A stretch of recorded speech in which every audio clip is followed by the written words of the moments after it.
Coming to you from Phoenix, Arizona, home of Super Bowl 57, it's the Geary, Stein and Stevens Show with your hosts, Troy Geary, Will Stein, and Dave Stevens. Welcome back to Radio Row as we wrap up our coverage for the week here at Super Bowl 57 in the Valley of the Sun, my home. I get to head up to Wickenburg for a couple of days after this whole thing is over, so I can't wait to get out of town. But I also can't wait to talk to our next guest. I love when I have history at our table, and joining me now is Bella Rasmussen. If you don't know her story, it's amazing. She's been playing high school football in California, and her story is cool because she's playing at Laguna Beach High School. She's been a running back, and she actually scored a couple of touchdowns this season to make a little history. So, Bella, thanks for taking a little time to join us here on Radio Row. I'm not sure how overwhelming all this is. We'll get into the reason why you're here and everything. But hey, how's life?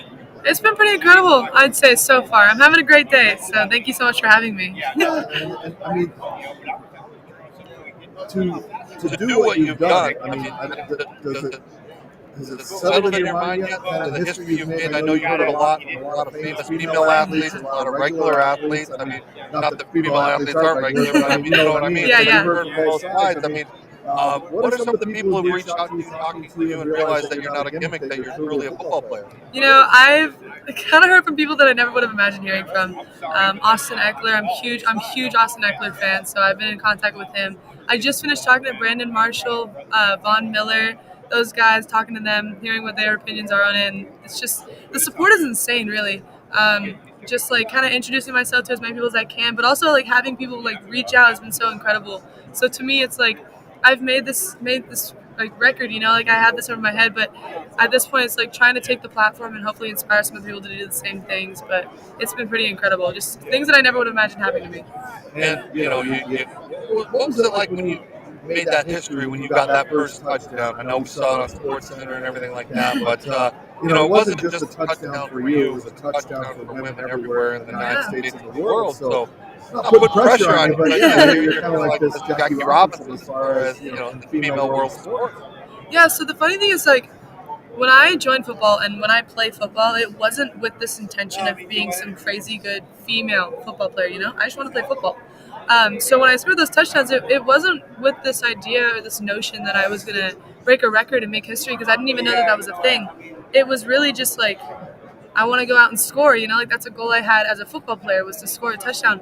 So I didn't find out until after the game that I had actually made history and that was, you know, the accomplishment that it was. But it's pretty incredible. It was just overall emotional, because it was obviously something that I've been wanting to do since I was like 6 years old.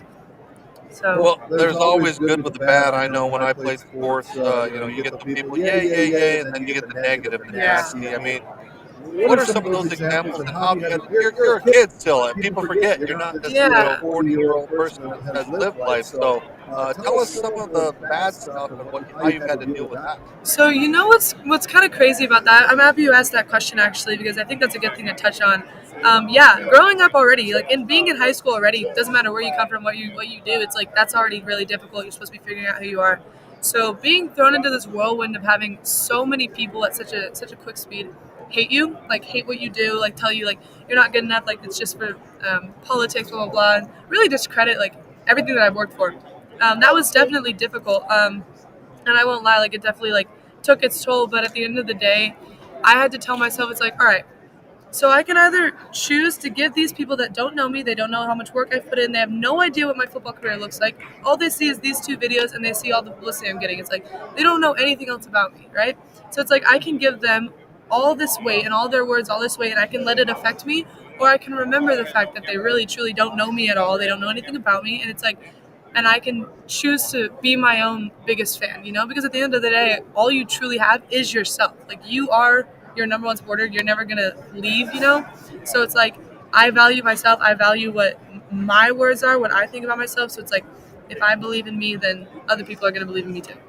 Are you sure you're a teenager? Because that's pretty impressive of a statement there. But, you know, and all it takes is you see 50 great accolades, and you get that one person out there on Twitter or Instagram or whatever, and just, it takes one person to tear everybody down. And I love what you're doing. And again, as I say, it's not just about young girls out there, it's about young boys, it's about everybody that has that desire, much like me, to go out and achieve a goal. But now you've done that, so what's next? I know we were talking earlier, you're talking about softball and doing some other things. And, have you had offers from female professional football teams out there, any of those kind of things? Because there's not really much from high school. There's not like college girls teams. There are pros in clubs, so there's not really much for you to do in the interim.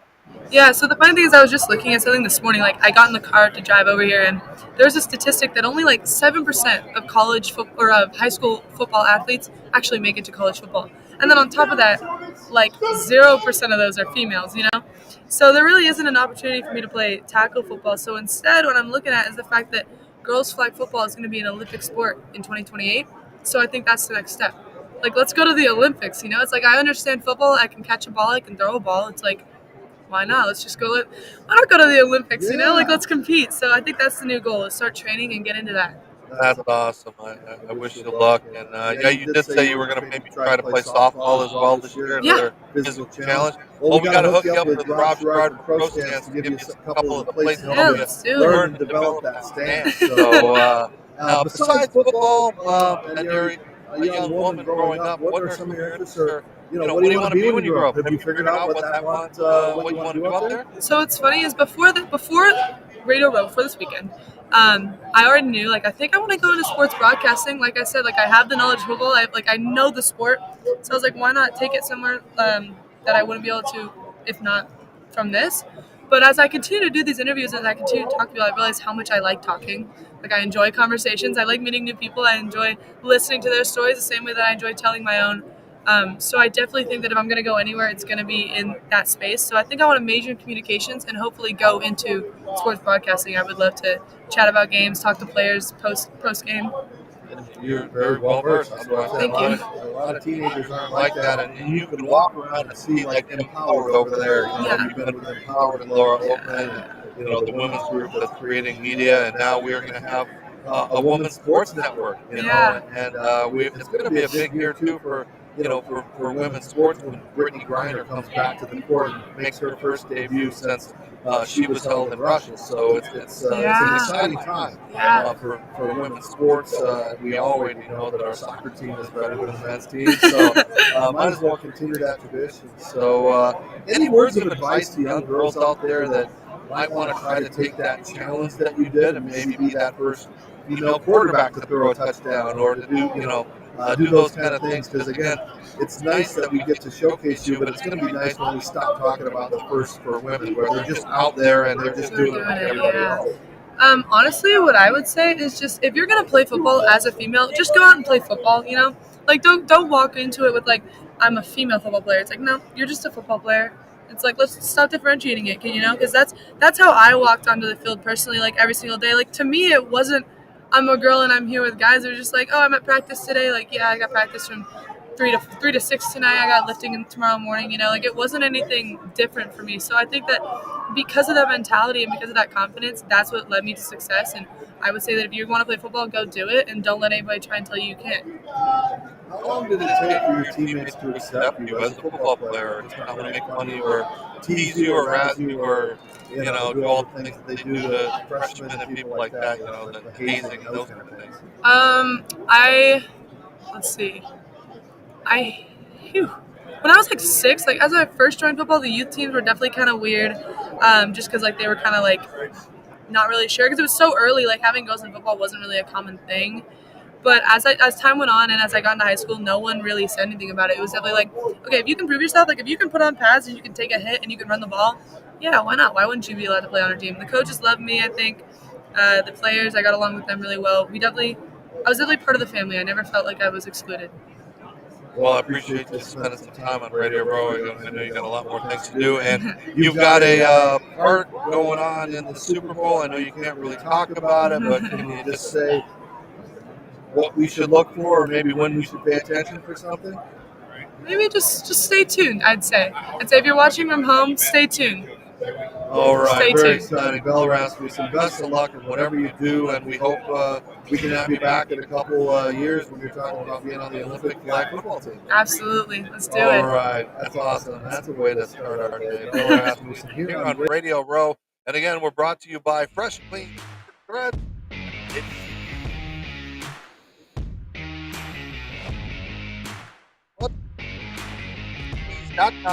.com/GSS show exclusive 25% off by using the show code touchdown. That's right. I've been wearing them all week. I've been on Radio Row. I've been on the red carpet. I've been doing all kinds of fun wearing fresh, clean threads. And thank you for being a part of the Geary, Stein and Stevens show. And of course, we got jam bars all the way, all delicious, all organic, and of course they're the artesian energy bar, and they're really, really good, and they're only 240 calories, and they're good for you. They're all national ingredients, and again, thank you, Jenny, the founder of Jam Bar, for supporting us. And of course, tomorrow, what do we got Saturday going on? It's of course the Dave Stevens Luis and Dejas football camp, the ability football camp at Camelback High School. 10 a.m. Registration is still available. You see the QR codes. You can click on those. Go to our website. Register. We need volunteers, we need campers, or your donations. I'm really excited to have that happen tomorrow as we wrap up our coverage at Radio Row. I'm Dave Stevens. I don't know who's coming up next. We just keep getting the stars. Bella's the big star. Continue to follow us on all social media platforms. I'll be back right after this.